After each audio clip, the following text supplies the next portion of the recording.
Чүй облусунун Ала Мүдүн районундагы номер 71-78 шайлоо тилкеси бүгүнкү күндө жогорку кеңешти шайлоого толугу менен даяр. Жылуулук маселеси бала бакчага карагандыктан мындан маселе жаралган эмес. Ал эми өрт коопсуздугу боюнча байма-бай түшүндүрүү иштери жүрүп, бардык талаптар аткарылган. Список боюнча 2462 адам катталган. Бирок ар жума сайын бул тизмелер жаңыланып турат. Ар жума сайын тизмелерди жаңылап турабыз. Себеби кээ бир адамдар азыркы жашаган жеринде прописка болгон эмес. ЦИКтен эгерде алар разрешение алып келсе, в письменном виде жазуу түрүндө кайрылышат, алар уруксат берсе, биз аларды дагы тизмеге тиркеп киргизебиз.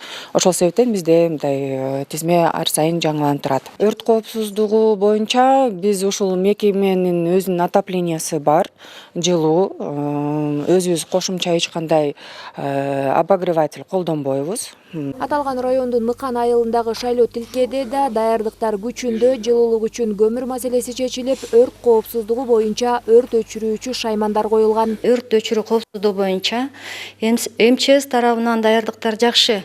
Инструкция боюнча бардык эрежелерди сактап, талаптарга жооп берет десек болот. Даярдыктар өз нугунда жүрүп жатат. 71-70 участокта жылуулук маселеси бизде абдан жакшы. Биздин айыл өкмөтүбүз бизге көмүр тарабынан күзүндө эле бир ай мурун көмүр түшүрүп берген болчу. Ала Мүдүн району боюнча 61 шайлоо тилкеси бар. Учурда Өзгө чакырдалдар министрлигинин Ала Мүдүн району боюнча куткаруучулары жана өрткө каршы бөлүмүнүн кызматкерлери ар бир тилкеге барып түшүндүрүү иштерин жүргүзүшүүдө. Өрт коопсуздугу бул жакта мисалы азыр биз турган участкада өрт коопсуздугу сакталган. Себеп дегенде бул жактагы запасной выходы бар, огнетушители бар. Ал күнү биздин кызматкерлер дагы шайлоо участкаларында нөөмөткө турушат. Ала Мүдүн районунун жергиликтүү тургундары шайлоого катышуу үчүн Ала Мүдүн районунда 61 дана шайлоо участкасы уюштурулган.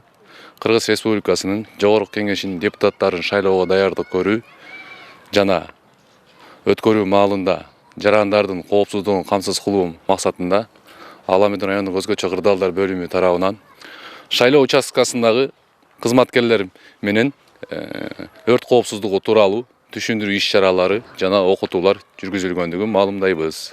Эске салсак, 28 ноябрда Жогорку Кеңешке шайлоо өтөт. Бул аралаш система менен парламенттеги 90 орунга 54 депутат партиялар аркылуу 36 депутат бир мандаттуу округтан шайланып келет. Жаңы шайлоо мыйзамдары менен өтө турган парламенттик шайлоодо шайлоочулар үчүн да бир катар жаңы эрежелер коюлган. Нурай Кайратова, Жумабай Исманалиев, СТВ, Ала Мүдүн району.